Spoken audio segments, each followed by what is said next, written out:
Morning, everyone. This is Jeff Jones, and as always on here, you're going to hear one of my best friends. I have to say that. I consider him one of my best friends. We talk a lot. He's helped me a lot. Who's on the line with me? I'm Steve Foster, and Jeff, you better stop it. I'm blushing. Welcome, everyone, to the Steel Target Paint podcast. It's been a little while since we've done one. We've had some life-changing events in both our lives, and so we had to postpone it for a little bit, but we're back online, and I think we got a good one I want to run today, Steve. We talked a little bit about before we started. What do you think? You think the people are going to like it? I don't know. We're going to find out. Jeff. Let's get into it. Let's talk about the USPSA election for president. Sure. And then we'll get into your epiphany on Showdown. How's that? You got it. Okay, so for those that don't know, the presidential and Area 6, the voting is complete. In the presidential race, Yi Min was first, and Luigi Lee was second, but neither one attained the proper number or percentage of votes to finalize it. So there'll be a runoff between those two. And then in Area 6, we have a similar situation where Ben Berry received the most votes and Kyle Stevens was second, neither one having attained the percentage they needed. So there will be a runoff there. Now, this was posted on the website on July 17th. I don't remember the exact day that the elections finished, but I will read something that they've got on here to give you an idea when voting is going to start again, approximate timing. So it says, Bylaws 6.8, the timing of the runoff election for a regular or special election is as follows. 15 days after the election results were returned to the board notifies the election firm to use the same voting list as the initial election. Now, I'm thinking they're not going to still have the other people on the voting list. This will just be the candidates for the runoff. Then it says 30 days after the election firm is notified, voting begins. 31 days after the voting begins, voting ends. And then 15 days after voting ends, date for election firm to tabulate, certify, and deliver results to the managing director and board of directors. This is interesting because basically this says there's 1 day to vote, the way I read it. Does it sound that way to you? Yes, that's exactly how it sounds. So,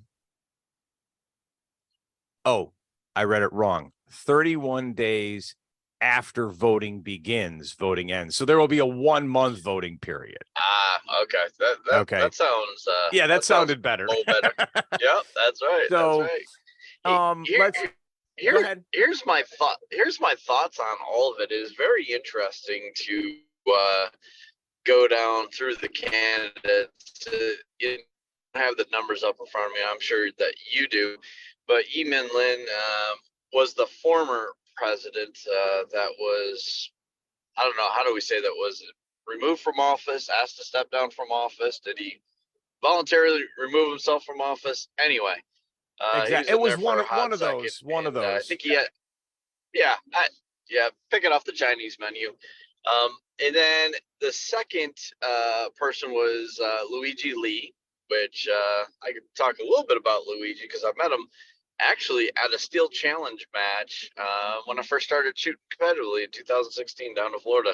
I'm like, who's this guy with these pink socks on up to his knees? Yeah, he is known for some interesting wear of clothes. Yes. Yep. And then we have both of the Steves, and definitely didn't get as much of the vote, Steve Bunnypenny and Steve Wright. But here's what I make out of all this, Jeff, and I'm be certainly interested in your perspective. I think there's only 20-something% of the total membership out of the 22,000 people that voted. 20-some% voted. I think that the Steel Challenge crowd really backed the Steves. Steve Moneypenny and Steve Wright. And I don't know, maybe combined it's about 700 votes. And I think the other two guys got maybe 1,600, 1,500 votes. What that says to me is now it's going to be a runoff between the top two, right? Jeff, Yeeman, and Yes. then Luigi. That is correct. So what that means to me is that the Steel Challenge community really has the opportunity to influence the president of USPSA. I believe so. I believe that's always been the case. I think when you look at this, you look back here at this election, I'm looking at the numbers right now. You were very close. 23% of the eligible voters actually casted a vote. Wow. And if you go back to some other elections, quite frankly, it's better than most. Sure.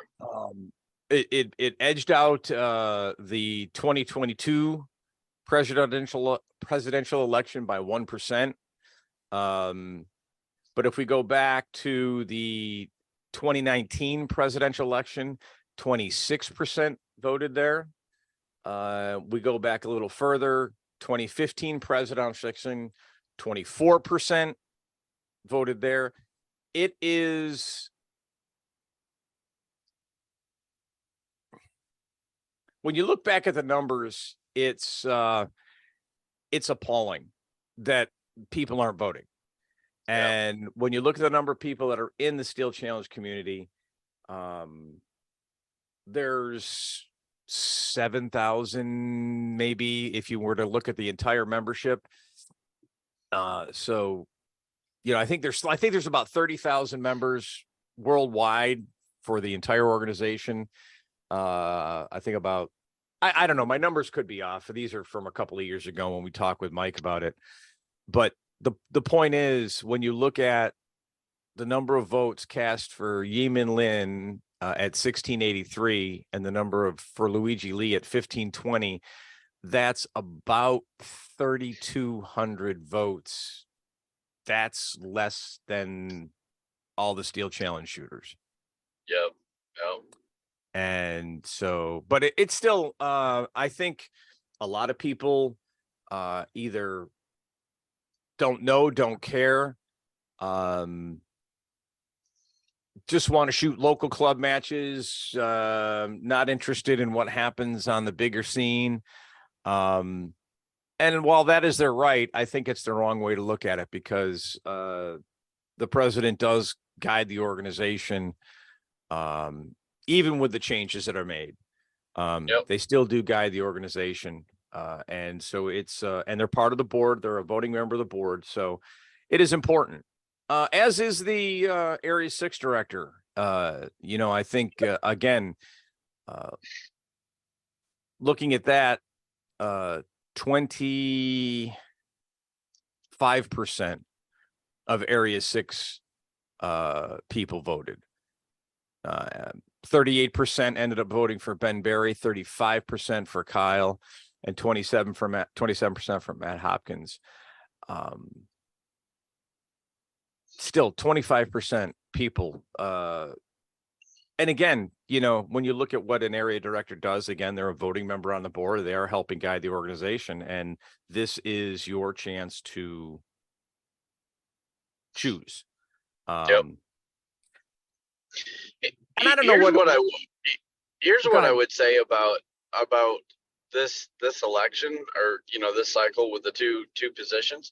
They're very key positions. Area 6 is very influential. Not that other areas are not important, but this could certainly sway or begin to sway the board, maybe in a certain type of direction. And so here's what I would say, and I'm not going to sit here and advocate for any candidate over another about you have to vote. If you're in the Steel Challenge community, you need to vote for this person, and so on and so forth.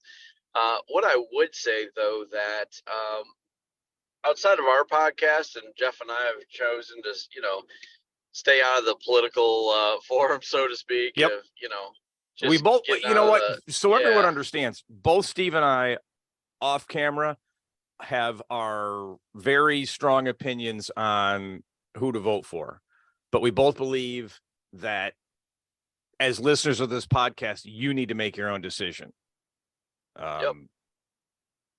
So we have decided, and we had, just so everyone knows, we did have a few of the candidates in both positions asked to come on the podcast, and we gracefully declined because we didn't have the opportunity to have all of them on. Yeah, and 100%, we didn't want to give 100%. anyone any favorable position, regardless of what our personal views were. So that's where we stood. Yeah, I will share this though. I think that it's our job in the Steel Challenge community to become educated on the candidates. A friend of our, a long-term friend of the Steel Target Paint Shooting Team, Brian Conley, runs another podcast, and he's had a couple of the folks on that we've mentioned, and he's so I would encourage you maybe to search his podcast to listen to a couple of those podcasts, because I think there's some interesting information on some of these candidates to, maybe round out your opinion on who to vote for. But I think our message is certainly, make sure that you get out there and vote. Steel Challenge, I would say, is the redhead stepchild to USPSA, although I've heard that. I wish I had a buck for every time I heard that. But I think that in order to get the respect and drive results and continue to evolve Steel Challenge, these elections are certainly important. So Absolutely. Go out and vote, Jeff. Go out and vote. Or as MTV said in the 1980s, rock the vote. Yeah, you go. There you go. I like it. All right. Enough of that. So, Steve, this week in my training classes, we were doing Showdown. And, after shooting the World Speed Shoot, watching a lot of different people shoot it at all different levels, I decided to change how I shot it. Talk to me. And what I wanted to some smart stuff. Yeah. Okay. So in the past, pistol or rifle, we'll start in the left box. I always started to start as far right as possible, bringing plates 1 and 2 together as close as possible for a very quick transition. And I shot it 1, 2, 4, 3 stop. Yep. 4 being the back plate on the right. Okay. I mean, I was solid, a 180 with a pistol, about 165 with a rifle. Okay. For an old guy, not too bad.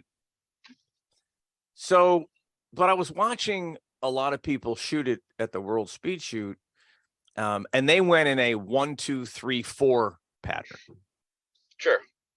And so I started shooting that, and one of the things that I had to stop making an excuse for was I always used to say, well, my transition from right to left is like molasses in winter.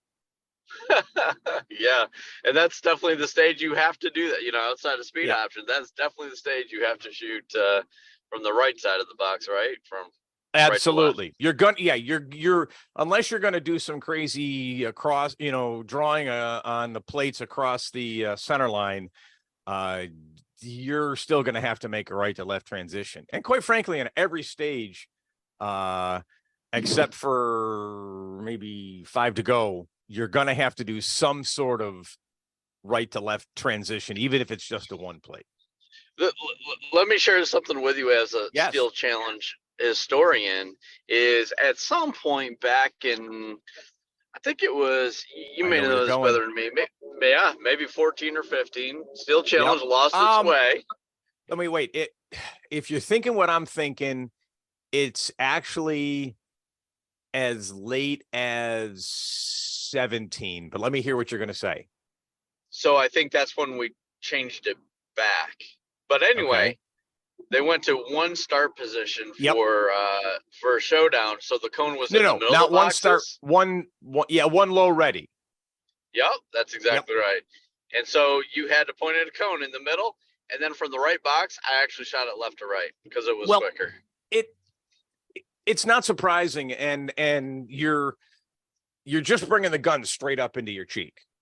Yep. If you're shooting a rifle or if you're shooting a pistol, it definitely changed the dynamics when it was in the middle, because you really had a choice whether you wanted to cross shoot, because that down ready was pointed in the middle. But yeah, I think it was around. It wasn't 17, because I remember first started to shoot in 17. Was it 16 now? I don't know. I'm old. Numbers just aren't my thing anymore. But when I first started shooting, it was one down ready, and then they changed it. Oh, was two. it? Yeah. Yes. And they changed Yeah, it. because I think it was at least 2 years. It may have been 3 years that it changed. Okay. Anyway. So back to you. Back Jeff. To here. So get out of my head. Stop saying you can't shoot right to left. Start working on shooting right to left. Become a better shooter. Stop making excuses. I can't do that. I like it. So that was the first thing. The next thing I did was based on shooting it, especially, right now I'm focusing a lot on pistols because of my shoulder. So I haven't done a whole lot of rifle work lately. I did shoot a little on Tuesday, and I'm going to make this change as well for the rifle. Instead, for me, and again, this is the key for me. The better position to stand in the box is not to the far right on the left box or to the far left on the right box. Yep. But it's actually in the case of the left box, I've got my left foot in the upper left corner of the box, and then I'm facing almost perpendicular to plate number 3. Yep. Okay. So then I've got a little bit of a twist into my start position on plate 1, and rip across and then back through on the stop plate. And again, this is something, how many, Steve, you've trained people, you've been around. What is your answer, your initial answer when someone says, hey, what's the best way to shoot XYZ stage? What's your first answer? I tell them to shoot whatever is comfortable for them.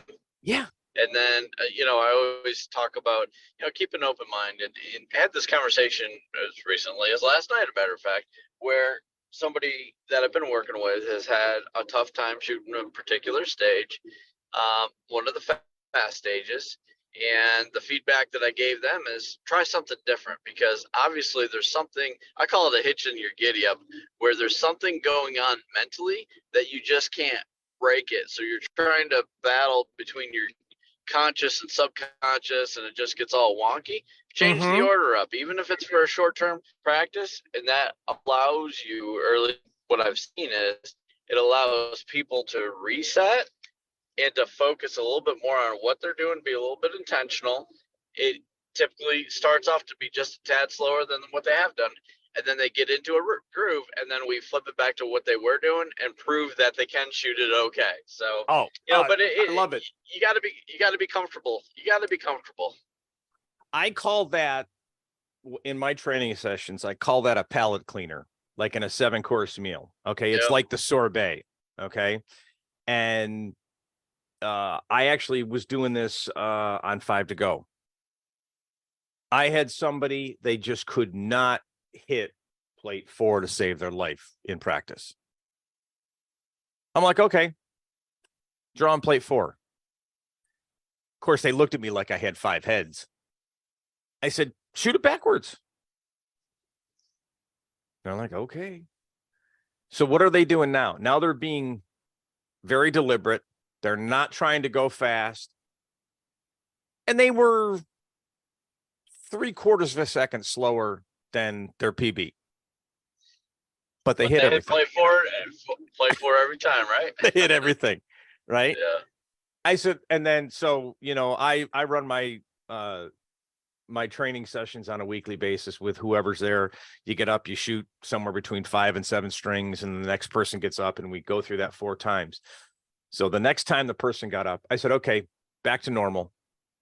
And just like you had pointed out, they crushed it. They crushed it. And I looked at them and I say this to them. I say to myself, and I'll tell everybody when you start getting into this rut, the answer is stop thinking. Yeah.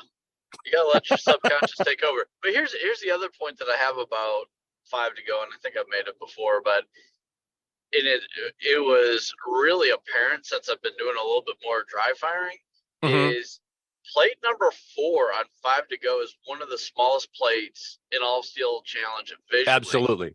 So what makes you think as a shooter you can shoot plate number, transition from 1 to 2, let's say it's a point 0.4, and you can transition from plate 3 to 5 and 0.3.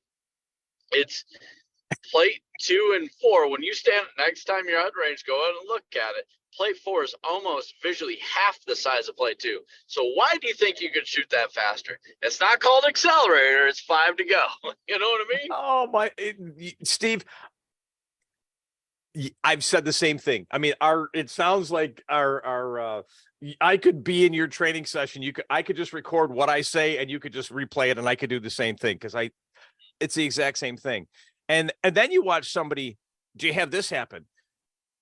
They go say 0.5 to plates 1 and 2, and then they do a 0.4 to plate 3, and they hit it, and they do another 0.5 to the stop plate. You look at them and you go, you do realize your transition is the fastest to the hardest shot. Yeah. I said, if you can do that, start pushing the other transitions. Right. Yeah. So anyways, getting back to Showdown. So again, for me, this has worked where, and it's complete. I mean, I changed the pattern that I'm shooting. I changed my position. And Steve, I'm taking off like somewhere between 1/10 and 0.15 per string. I'm liking it. Now, granted, I'm going to say this, and I point this out a lot. That was in practice. Yeah. It was not in a match. Okay. I plan on shooting this in the next match I shoot. And again, when you train, do you ever do match conditions? All the time. Do you ever find that people crush practice and it gets to match conditions and suddenly they can't seem to hit a plate to save their life? Yeah, it's whenever you're training, you have to train like you're shooting a match, and you have to be very intentional on what you're working on. Yep. So I always start every stage off with shoot it like you're in a match, then we work on some things, and you always close it out like you're shooting in a match. Well, do you actually bring out a pad and like put the scores in a pad? Yeah, so recently I've started to do that. I need to work on my technology and how we lay it out a little bit better. But I record all my times. Old school, clipboard, pen, paper. Yep. Right. Well, I want to make sure we don't do steel challenge, but yeah, I shot that in a 1.5 and ×4. Man, I could crush this stage in 6 seconds flat. Oh, okay. Yeah. Okay. So slight tangent because it's me. I have always wanted. I have 2 commander timers. Okay. I wanted to have one where all I did was like crank 5 shots into a single plate as fast as I could. Okay. Then run like a showdown or a smoke and hope, a fast stage. Maybe what's that going to be? If I cranking off 5 shots, let's just be generous and say I do it in 1.2 seconds. Yep. And 5 hits and then shoot smoke and hope purposely really bad, really what looks to be really slow, and then bring out the commander timer with a 1.2 seconds and just like have everybody. And I'm not saying that people don't shoot what they shoot on when you see it on the internet. I see a lot of things. And I applaud them all for shooting fast, but and if you've got 5 shots recorded and all that kind of stuff, that's great. But to me, most of those tend to happen in local matches where there's a lot less pressure. Yep. And don't get me wrong, a lot of these people perform just as well at Worlds, and I applaud them. But I have definitely seen a bunch of crazy videos, and you slow them down and you realize there's only 4 shots on the timer, and maybe they were faster than 0.3 seconds on the draw. Yep.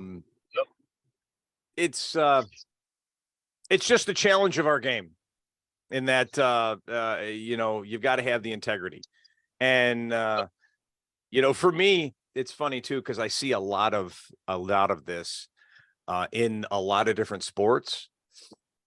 You can see it here in our election process, where it's from a training perspective, you see the trainer showing how well they can shoot, right? Which is great. I don't promote my stuff is just local, pretty much people that are shooting out of the whack, and here in South Florida, Central Florida, whatever we're called, West Florida. But if I were to ever start putting out videos, it would all be about my students. Yeah. And how they've improved, because it doesn't matter how good a shooter I am. It matters how good a trainer I am. And, the one example I always use is people are always like, oh no, you got to know the game. You got to know the game. I said, how good a basketball player was Red Auerbach? Yeah, or Phil Jackson. He was pretty decent, but probably the most classic example of all sports is Hank Haney, one of the best golf coaches, instructors in the world. The world. Yeah, the guy can stroke the ball a little bit, but he made some really great golfers, legends in the sport. There you go. Speaking of legends, I got one for you. Okay. No. So small tangent. We did talk about this. A rule book question. You're my rule book question guy. Oh, and boy. I love that Okay. about you. Did we take out the pictures out of the Steel Challenge rule book that showed what a hit was on a plate, or is it still in there? No, the pictures are all in there. Interestingly enough, they're generally showing the same kind of hit. Did you see my post? Did you see my post on that? You must have. Of course I did. Of course I did. Of course I did. I have sent that picture to Zach, and who knows, maybe my Showdown plate will make it into the next rule book as a picture of a valid hit. So here's the interesting part, because I was at the match, again, Steel Challenge historian. Mm-hmm. There was not the verbiage, and I apologize, I haven't looked at this section of the rule book, right? And it's been probably a year or two or something like that. But back in, I think it was 2017, I was at a match. It just happened to be Zach's match, the 2017 South Carolina Championship. Yep. I was squatted with a guy that, well, I won't get into characteristics of this person, but sometimes some people think they're a big deal and they're not. Okay. Do I sound like a mean girl, Jeff? I didn't shoot 2017, so it wasn't me. It wasn't you. So, and there was a period of time way back in the day that there was a couple of folks that were like this, but this person was one of them. ripped out. We started on accelerator. It just happened. Met him for the first time. Just happened to start off on an accelerator. I'm like, okay, hey, nice to meet you, blah, blah, blah. They're a little bit standoffish. That's cool, you know. And they shot the accelerator, I would say pretty quickly. I think he only hit 2 targets. And the look of surprise on his face when the RO said +3 or -3 was like, you're talking about his mama. So then everybody went out there and looked. We started. This is actually where I got the comment, hey, why don't you check the back of the plates? Because that's what I said halfway through the match. I think they went, how many strings of fire in Steel Challenge match? That's almost as many times we went out and checked plates. Oh, boy. So, you know, nicks and chips and blah, blah, blah. I mean, it ended up getting Zach. And I think Zach was the match director. The range master spent most of his time on our squad going out and help painting after the previous squad to make sure there wasn't any nicks or chips. Yeah. Because it was out of control.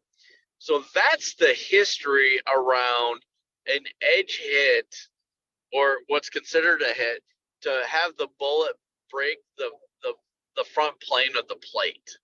Because that's not in the rules. That was the intent around the time in the discussion. Oh, okay, around the time.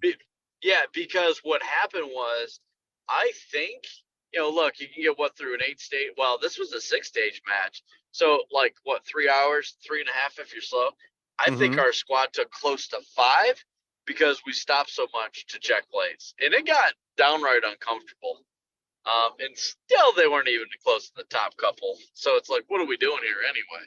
Yeah. So anyway, that's the history around why there's verbiage in the rule book about what a hit is versus not. Go ahead. You Jeff. know, I'm digging around in the rule book right now. The pictures are still there in Appendix C. Okay. Yep. There is one picture that does show a hit, you know, like fully on the edge. And it's tough to say from the picture whether actually you see a hit on the face of the plate. And again, you know, as I pointed out on my picture on Facebook, it was practice, you know. Oh, yeah. And, you know, this was not in a match, and I wasn't, you know, and, you know, here's what, to me, is what it comes down to.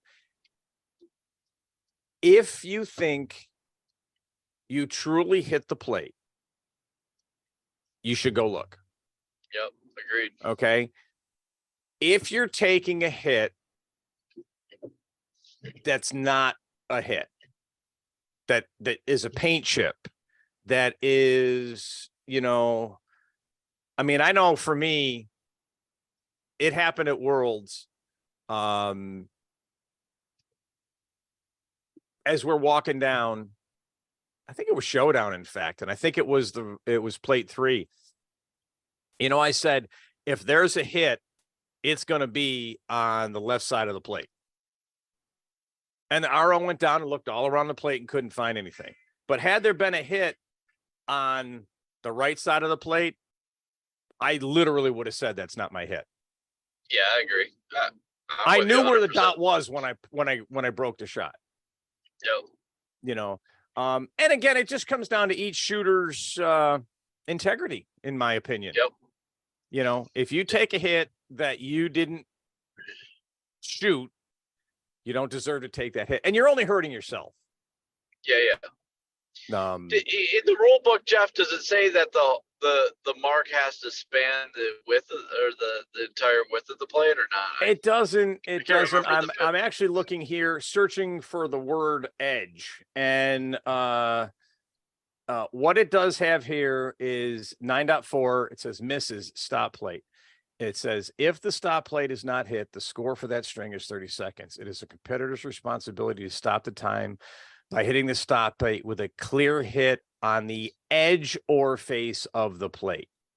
Now, sure, that says stop plate.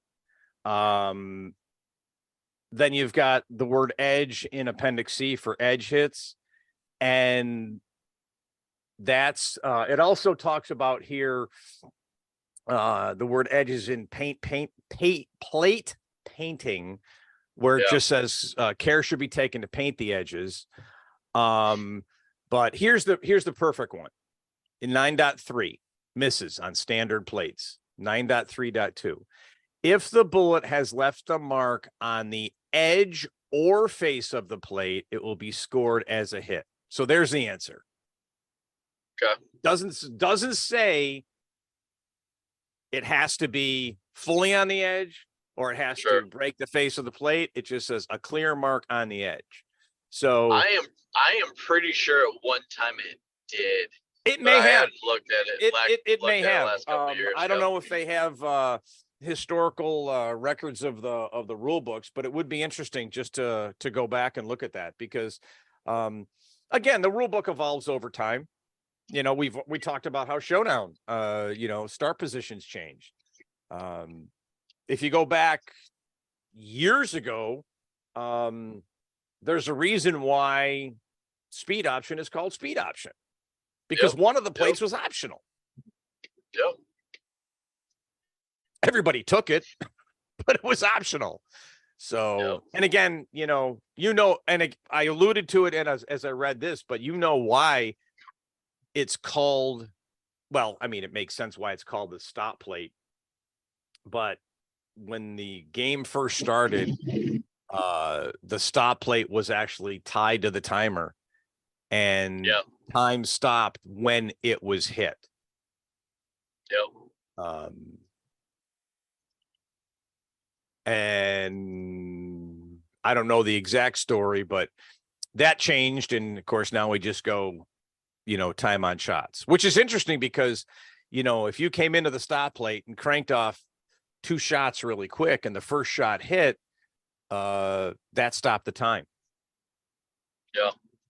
Where now, if you do that, it's going to be the time on the timer, which is always fun to explain to new shooters how we don't back up the timer. Well, listen, we're getting close. We're getting close. You got to be getting close to getting into the office. We're doing this first thing Friday morning. Getting back to Showdown, I think that my biggest thing I will tell people is, and you pointed it out in a training session, get outside your comfort zone. You may not be shooting it the most efficient way that's possible. Yep. Try some different things. Sure. If you have the opportunity to practice, it's a little tougher to do it in a match because you're not under the same conditions. You're not in, let's face it, in a practice, you're probably able to get anywhere between 100 and sometimes 500 shots to work through things. But I know for me, it was get out my comfort zone, stop making excuses. I can't shoot right to left. I'm slow. Stop making excuses. But Steve, I have I want to end the podcast with a very important question. All right, talk to me, Jeff. I'm sitting down.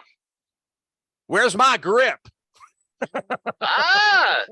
So great question. I got my first run of grips and magwells from manufacturer. They're anodized black, and they came out super, super, super nice. This past week, I've been working on. Hate to say custom packaging, but they're super nice. So I want to make sure they get to everybody in the same condition that they're leaving me at. So I'm custom cutting foam for all the packaging to be sent out. And so I'm wait. These grips are really nice. You're not hand delivering them to everyone? Well, just you, Jeff. Just you. Everyone, you heard it. You heard it on the podcast. I'm waiting for my doorbell to ring. I'm probably going to wait a long time. That's right. Yeah, you never said when, right? I know. Next West Florida, you'll deliver them by hand. Yeah. What's the next World Speed Shoot, Jeff? So more information will be posted out on social media this weekend. but I'm going to have a limited introductory type offer to get some out into the market. I've had an overwhelming need or demand from folks just reaching out to me. I've got more than quite a few people, so I appreciate that. So I'll be reaching out to all those folks, and then got something exciting to share when it's able to be released publicly. But got something exciting going on with it as well. So it's garnered a lot more attention and from the industry than what I initially thought. So I'm really stoked. And yes, I did do a couple customized ones that I'm going to use to give to some shooters and donate and those kind of things. So I do have a couple of custom sets done that have got some special anodizing, and so you may see a couple of those pop up. But went with standard black, and they look great. Well, I cannot wait to receive mine and get it on my gun. I again, this is another one of those things where you can't buy your game. Yeah. But you can improve certain aspects, and grip, I believe, is something that everyone has the opportunity to improve at all times. Yep. This week, my standard comment to everyone was, if you miss it, your grip. And yes, especially with a pistol. Absolutely. And it's not always true. You can overdrive, but still you can, it's usually your grip. It doesn't take much. Yep. It doesn't take much change of elevation of the barrel to miss just about any plate. Right. And one of my classic lines for new students, when they say, well, the dot was on the plate when I pressed the trigger. And I'm like, I believe you. I 100% believe you. It's irrelevant. Yeah. The dot needs to be on the plate when the bullet leaves the barrel. That's exactly right. It doesn't matter, because you've done it. How many times have you been transitioning hard into a plate and you cracked that shot early and you still hit the plate? Yeah. Like the Matrix, I bend bullets from time to time. Yep. Well, as we talked earlier, you can actually hit the back of a plate. So we got to check the back of the plates. Make sure you paint the back of the plates when Steve shoots. That's exactly right. You never know. You never know what you could end up with. All right, Steve. All right, man. Listen, it was a good one. I'm sure you're about ready to work. I'm going to start my day. It's always great talking with you. Just so everyone knows, we're going to keep trying to keep these out, on a weekly basis. I think we're probably in a position to do that. We do have a special guest that we're hoping to have on here in the next couple of weeks, talking about a new shooting competition. Yeah, and we'll just leave it at that and let everybody try to guess what it is. So, hey, let me share one more thing. Absolutely. Shout out to my boy Jesse Grant for mopping up at SASP Nationals. I think he shot 8 divisions and took high overall in all 8 that he shot. What a boss! Absolutely, I'm glad you said that. What a boss! That is awesome. That is awesome. And congratulations! And it was a lot, a lot of different platforms. Competitors. There was some great shooting up there, but wow, Jesse's the man. Absolutely. If you don't know who Jesse Grant is, you do now. He's been shooting at West Florida for at least 2 years, if not more. And here's the thing I like about Jesse too. He's just a good kid. Yeah, for sure. He's respectful, not afraid to pick up a paint can and go help paint, just an all around, a great example of what you want to see in a shooter in the sport, especially in a junior. For sure. So for sure. Congratulations, Jesse. Great job. All right, Jeff, have a good week and we'll talk next week. Steve, come on. How many times do I have to remind you how we end this podcast? ST Podcast 10 for 10% off at rangestore.net. All right. Good stuff, Steve. Have a great weekend. All right. See you, brother. Take care. Bye-bye. Bye.